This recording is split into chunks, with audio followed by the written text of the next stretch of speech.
My number one objective, or the primary objective of international tax planning, is to avoid double taxation. You don't want to pay more tax than you're already paying. But there's also opportunities to pay less tax, and one of those is deferring your taxation. The best way to do that is with a foreign corporation, but you have to make sure it's not a controlled foreign corporation. And I've talked about that in several videos, which you can find here. Foreign companies, for example, an operating company outside the US set up as a foreign version of an LLC. If you move and become a US tax resident, it's going to be considered a controlled foreign corporation. And there's all kinds of nuance and complication with controlled foreign corporations that may not be in your best interest from a tax perspective. On top of that, you're going to carry over the basis in that asset. So especially if you were thinking about selling that foreign company or that foreign asset, you're going to have the same basis, same built-in gain after you've moved as you did before. The main strategy that I use is if you happen to be married to a non-resident spouse, then you can split the ownership in that foreign corporation. So if you do it 50-50 ownership, it's no longer a controlled foreign corporation. And then you get back to the general rules of owning stock. You pay tax when you take a dividend or sell the company. So that's what creates deferral, right? You can earn money and build up earnings in this company, and you can choose when you want to pay tax by taking the money out. What I want to talk about today is based on an article I read. I think it was in the Wall Street Journal, but it was a bigger, high-profile case where it just pointed out to me that's technically true, and you need to have the legal documents in place to show that that ownership difference is there, or show who owns the company, but you also have to have the substance there. If you're going to say somebody owns 50% of the business, they have to act like an actual business owner, or else the IRS can recast that as if it didn't exist, regardless of having the correct documents in place. If this is your first time watching the channel, my name's Alex McGowan. I'm the owner of McGowan Tax, where we help individuals and small businesses solve international tax problems. So this wasn't actually a client of mine, but an article that I read, I think it was in the Wall Street Journal. The last name of this guy was Edelman, and he was a government contractor. He had a business. He set up several foreign corporations that contracted with the Department of Defense. He was supplying jet fuel for wars in Afghanistan and different places like that. So literally made billions of dollars. I think it was like $7 billion was the value of these companies at the end of the day when the IRS got involved. But the way he structured it, if you're liking this video, you should really check out my newsletter, where I put out different tips and tricks, latest law changes that can really help you save money and save complexity if you're living or investing abroad. Just think how much you could save with the right tax advice.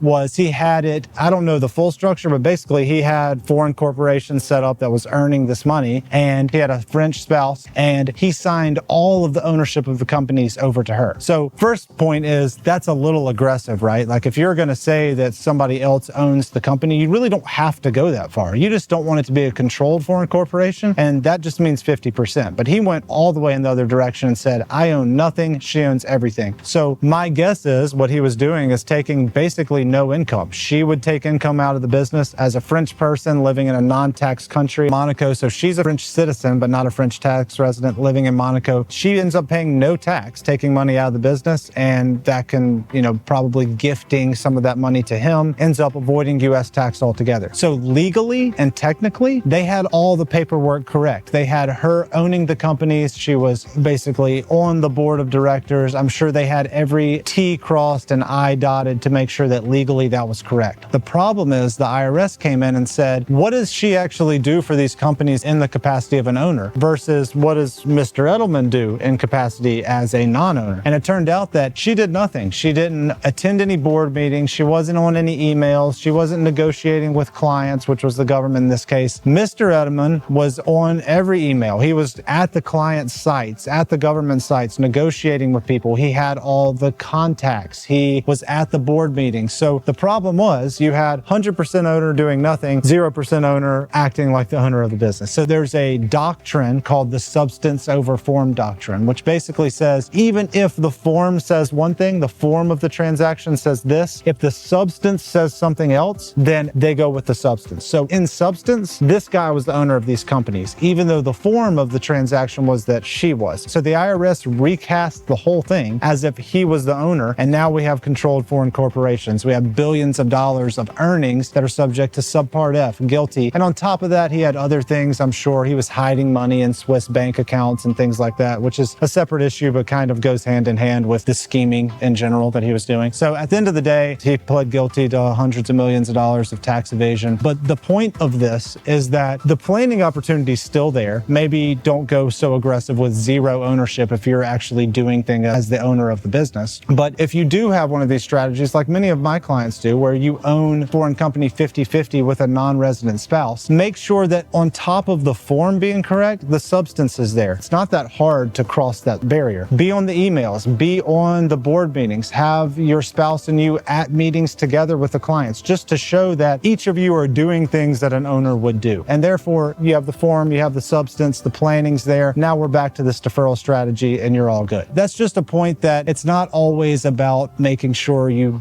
dot the I's of the form. You also need to be carrying out the substance. So if this hits home for you, if you have a similar situations or if you have questions about this, please reach out to me at McGowanTax.com. I'd love to have a call with you personally. Leave some comments in the chat here if you have questions about this, if this is your situation, or it may not even, the same concept applies even outside of the controlled foreign corporation. The substance of the transaction is important. So if you have other transactions that you're worried that maybe the form's there, but the substance not there, leave a comment below. I'd love to hear from you and respond there in the comments or talk to you personally. Thanks for watching. If you're enjoying this video, please take a minute to like and subscribe to our channel and leave a comment below.